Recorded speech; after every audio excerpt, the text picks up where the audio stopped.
rond-point mon Boutou, moi je suis à Kakubaka Sali.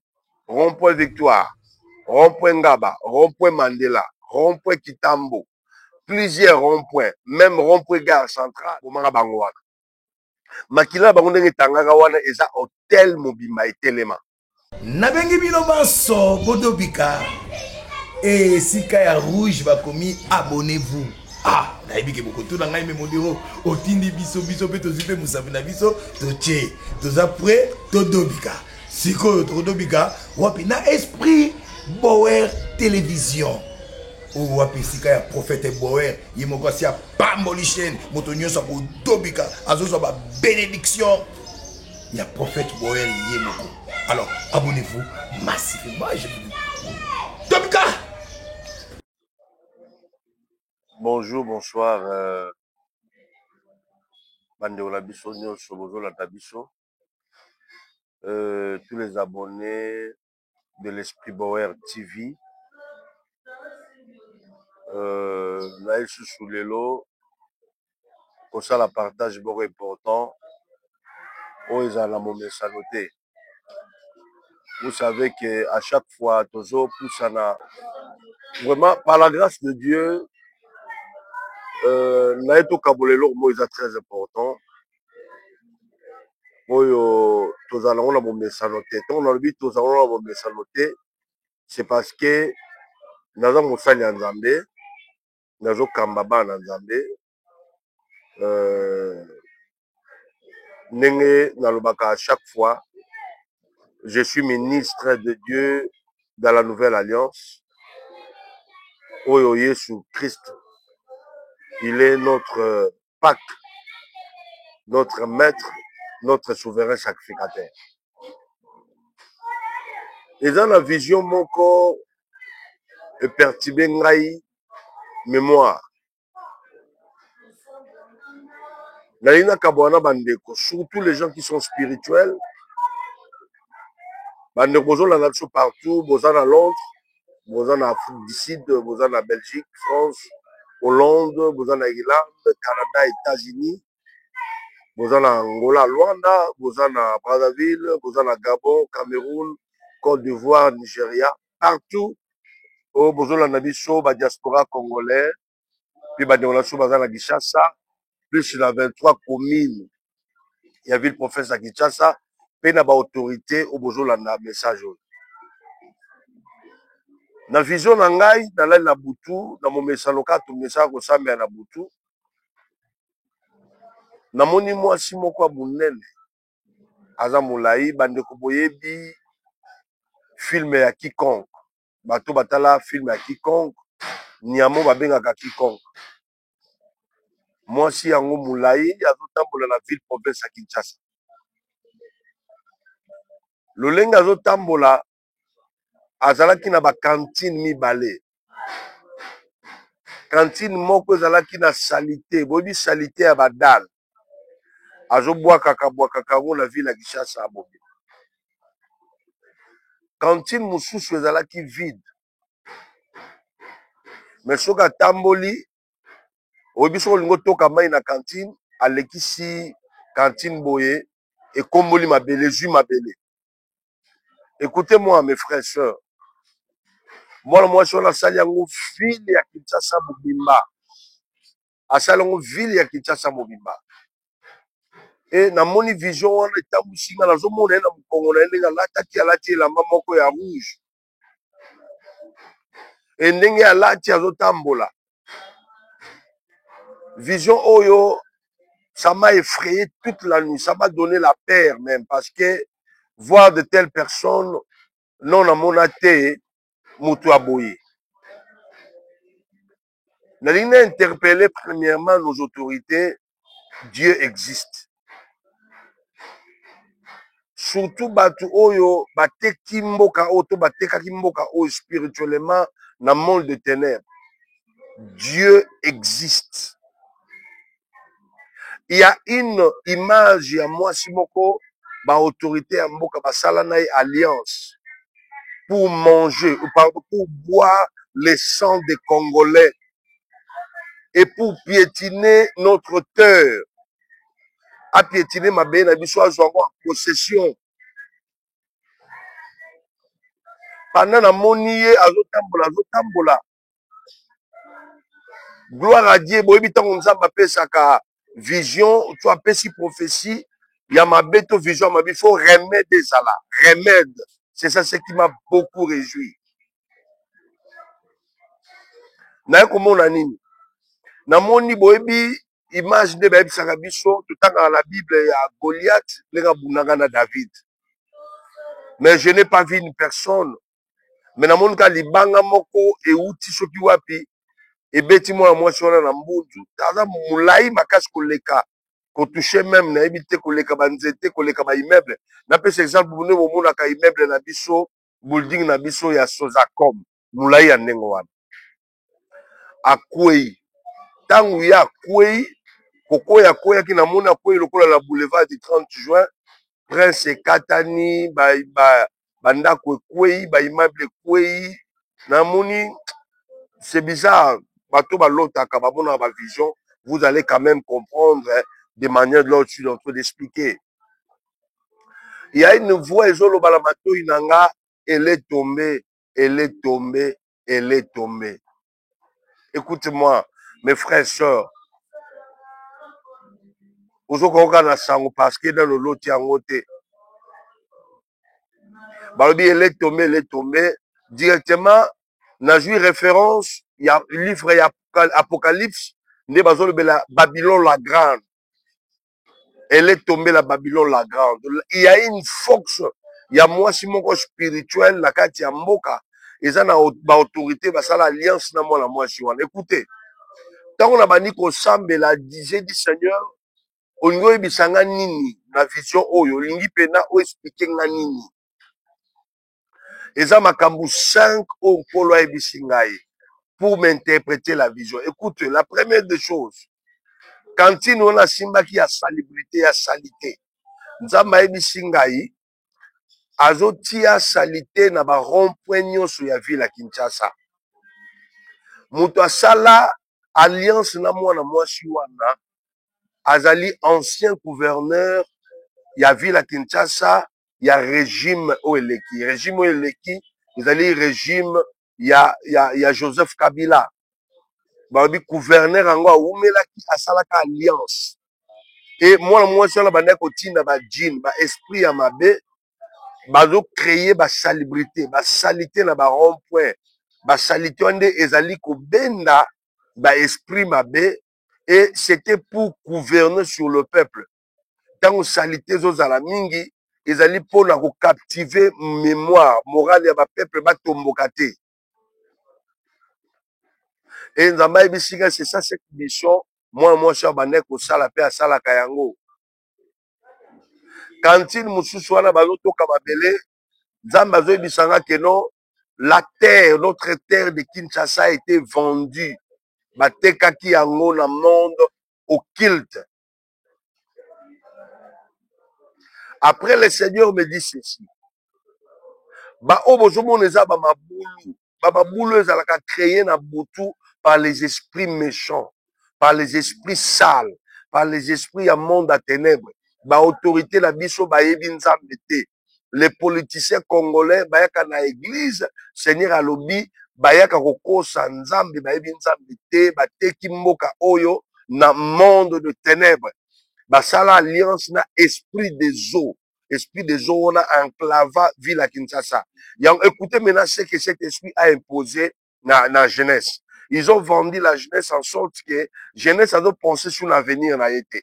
Il y a que les mafinga, l'impudicité, ivronnerie, vie à ambiance moko exagérée, ba s'occuper na vie na bango spiritualité. Et le Seigneur me dit, il y a une complicité avec d'autres églises. Il y a plusieurs des églises où bazali na monde satanique, na monde occulte. Église wana nous avons ba politiciens ba ka kofana mi na ba église wana parce que baza batu na bango. Tant vous voyez bisanga elle est tombée. Le Seigneur me dit c'est la prière de plupart au ba sambeli moment oyo le pays a été vendu dans le monde spirituel. Dieu a écouté cette prière. Le Seigneur me dit ceci. Ndenga ebisaki bana Israël, j'ai écouté votre souffrance. Moi-même, je suis venu pour descendre et délivrer. Écoute-moi, le Seigneur lui-même est venu délivrer le Congo. Maintenant, naye komona Kombo, Balashina Kombo. Le Seigneur me dit, il va maintenant balayer même dans la classe politique. Eza na bato mosusu bakota basoloka bateka bana bango bateka bandeko na bango bambula na bambula batangaka bakombo na bango bazalaka bagouverneur bazalaka baministre baprésident assemblée nationale misu bazalaka toujours na chaque régime. Ils ont vendu la destinée ya bana na bango ya bandeko na bango ya bato mosusu. Seigneur alobi azo sokola. Mais écoutez, quand j'avais prié la journée interprétation c'était vers 3 heures, j'ai encore nalali lisusu na bandi kosambela motema yango Seigneur tu voulais oyebisanga pena nini. Écoutez, namoni ba avion ezokita ebele ba avion ezokita ebele na bato na ba bagage makambo ebele. Le Seigneur me dit que adelefaki mboka oyo na ba diaspora oyo bayaki. La plupart des diasporas basabise basakani misusu bazalaki na eloko te nzambe apamboli bango au travers cet régime oyo nzambe alobi il y a de vrais diaspora oyo baza na motema koyiba te baza na motema ya koyina te baza na motema koyiba mboko te bazali Seigneur alobi que non il y a d'autres diaspora qui viennent travailler mikolo ezoya donc tokoma année prochaine badiaspora mingi baotravaille les diaspora yango namoni bana basi mingi bana mibali kaka moke. Le Seigneur me dit il y a une mission que Dieu va envoyer au diaspora pour na mboka oyo et diaspora wana baza catégorie moko nzambe a préparer eza catégorie ya bamiyibi te eza catégorie ya ba occultiste te eza catégorie moko nzambe a préparer ils viendront maintenant naye komona sur la vision yango nini nazomona lokola koni moko ya noir likolo bomoso ozotala mapata koni moko ya noir. Le Seigneur me dit il y a une épaisse dans le ciel congolais. Épaisse wana eza lokola epekiselo eza lokola ebaka moko batia yango na ciel congolais. Le Seigneur dit azokangola mboka oyo mais il faut ba politicien batika ba vie na bango ya mabe. Ba politicien congolais ba changer manière na bango ya kozalela. Et beaucoup des églises et baby pour ba politicien wana. Ba politicien wana bazo financer l'église wana, ba politicien wana bazali ba partenaire de l'église wana. Ce sont des grandes églises, ils ont décidé na ba butu. Il y a des réunions qui se passent bango pe bazalaka. Seigneur dit alingi akombola. Nazongi sous la diaspora. Écoute, j'insiste. Bande bozola nangano boyoka ngati na leki na message, j'aime parler si Dieu m'a parlé. Je n'aime pas dire que non nzamba lobi ngame na lobi ngate non. Dieu n'aime pas les mensonges. La Bible dit tout ce qui n'est pas fruit de conviction c'est un péché. Si je ne suis pas convaincu ou je n'étais pas convaincu, je ne pouvais pas passer pour vous annoncer ces grands messages. Même ba église aminene o ba koti occultisme baza ba ami ya ba quelques politiciens o ba trahi mboka oyo. Le Seigneur dit azo laver. Il y aura des morts côté ba politiciens, il y aura des morts côté ba pasteurs. Des grands pasteurs msou ba kokufa. Quand je dis les grands pasteurs, il n'existe pas des petits pasteurs, mais plutôt des pasteurs qui sont renommés. Maintenant, na ba diaspora na moni 3 pays, balaksenga ba drapeau misato. Na moni drapeau ya Afrique du Sud, namoni drapeau ya Belgique, namoni na drapeau ya Canada. Et dans 3 drapeaux, il y a un groupe moko ya batu, bakozala choisi na mikolo zoya na gouvernement zoya ba travailler pour la mboka. Le Seigneur dit que la routine na bango pour la mission ezala mission ya ko rétablir économie ya mboka oyo. Mission bozala ba ambassadeur, mission bozala gouvernement central, donc gouvernement na kati ya ville province à Kinshasa comme ville ya ba institution, mission bakozala ba poste ministériel. Nzamba routine na bango uniquement pour la stabiliser l'économie. Le Seigneur a dit ceci. Les politiciens congolais, mingi, obasali alliance dans le monde à ténèbres. Yango bozomo na salité zami na ville à Kinshasa, bamabulu, bokola na butu, bolamki na to, bomo place moko, liboule chumwami. Ce sont ces esprits-là. Ba esprit wana, ezo silika nango, teza musala batindi yango esala. Yango mona batongi prince, après quelque temps, prince wana, ekufi, liboule botami. Ce ne sont pas des réalités naturelles ou des histoires naturelles, il y a ma belle, non. Ce sont des esprits maléfiques. Et nos eaux ne sont pas purifiées. Le 4, le baron point d'abisso, et ça baron point mon aboutou, moi, je suis en ayaka kuboka salité.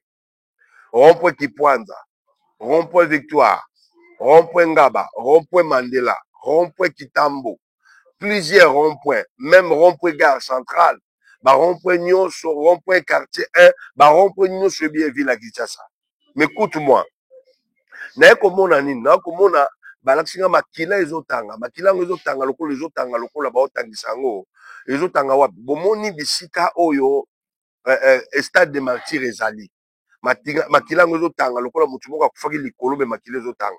Ntango natuni nzambe ayebisi nga hotel ya mboka na biso ezalaka na stade de martyr. Natuni nzambe hotel ezala kuna ndenge nini. Nzambe abandi koyebisa ngai zonga na histoire na bino ya mboka bisika babakaka bato. Là où on avait pendu 3 personnes époque Mobutu. Tant Mobutu abakaka bato wana mibale bapanda bango baboma bango. Makila na bango eganga à place wana. Donc hôtel ya Congo ezalaka place wana. C'est là où que on avait vendu notre pays. C'est là où qu'il y avait l'alliance entre Lucifer et le diable na mboka biso. Bapesaka makila ya bato. Je suis historien. Na Congo bossa ezalaka papa Kimpa, ezalaka Emmanuel Bamba ainsi que l'autre là. Bango misatu Mobutu abomanga bango wana. Makila bango ndenge tangaka wana eza hôtel mobima etelema. Pendant que nous cherchons de faire des prières pour la nation, le Seigneur me dit, ma prière en nation mingezo salama, aza contact na ngote mato, ba osala ma prière en nation wana, awa na ville à Kinshasa, maboko na bango eza na makila, maboko na bango eza na mabe, maboko na bango eza na bosoto. Et quand le Seigneur me dit que elle est tombée, le Seigneur m'a réconforté, que non, l'heure de la délivrance a sonné. L'heure de la délivrance a sonné pour notre pays. Je demande à tous les Congolais, soutenons notre pays dans la prière, même à ma guerre, autour les arts spirituels, les arts physiques. C'est ça le message que le Seigneur m'avait parlé, n'a partagé na biso, et ça le sujet de prière pour tout le monde. À Kombola, Nengalinga Kombola, parce que l'avenir de nos enfants est en enjeu. La génération future, des générations futures, ma jeunesse, génération, où ils ont en enjeu, parce que monde à ténèbres, n'a pas alliance et salama et ma bien dans mon calabisou. Vraiment, je vous aime beaucoup, que Dieu vous bénisse. Nzamba pambola bino na mabota la bino place bozali, et un message oyo, le Seigneur m'avait fait voir, m'avait fait vivre, nena ki natali sa na monde entier, bisika ba diaspora bazali, ba kongomani bisika nyoso bozali, l'heure de la vérité, l'heure de la délivrance a sonné dans notre nation. Continuez de prier comme le diaspora juif à l'époque il y a Bible, babane ko sambela pona mboka na bango, pendant que Israël était en captivité, les prières il y a ba diaspora juif de yaki tina Israël avait délivré le peuple israélite na moment ya Babylone. Vraiment je vous aime, je suis votre frère, que Dieu vous bénisse. Nous sommes ensemble, qui met la mabota la bino, ba problème za ba pesa ba solution. C'est Jésus qui gagne. Le Congo, c'est l'entreprise de Dieu. Le Congo, baza peuple et ensemble. Merci beaucoup. Ciao. Nabengi bino baso bodobika. Et sika ya rouge va commis abonnez-vous. Ah, nayebi ke beaucoup tout ngai me modero otindi biso pe tozipe musafi na biso toche. Toza prêt todobika. Siko todobika wapi na esprit Bower télévision. Ou wapi sika ya prophète Bower yemoko si ya pamboli chaîne moto nyonso ko dobika azozo ba bénédiction. Il y a prophète Bower yemoko. Alors abonnez-vous massivement. Dobika